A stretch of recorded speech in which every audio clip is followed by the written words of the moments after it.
திருக்குறள். இயற்றியவர் திருவள்ளுவர். அதிகாரம் 3. நீத்தார் பெருமை. குறள் 25. ஐந்தவித்தான் ஆற்றல் அகல் விசும்பு லார்கோமான்.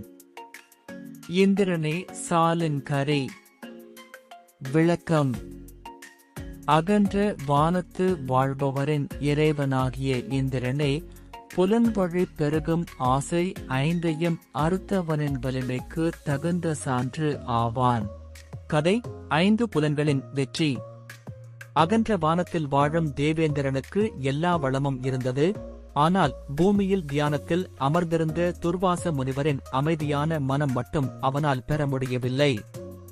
கோபமடைந்த இந்திரன் முனிவர் மேல் புயலையும் மின்னலையும் பெய்வித்தான். ஆனால் தனது 5 புலன் ஆசைகளையும் வென்ற அந்த முனிவரின் மனத்திடம் இந்திரனுடைய அனைத்து வான்வழி ஆயுதங்களும் வலிமையற்றவையாகிவிட்டன.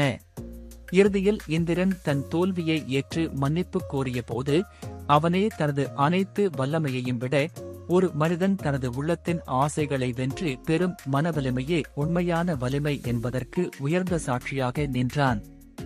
பாடம். உண்மையான வலிமை வெளியே இல்லை, நம் உள்ளே இருக்கிறது. உள்ளத்தின் ஆசைகளை வென்றவனே உலகில் எதையும் வெல்ல முடியும்.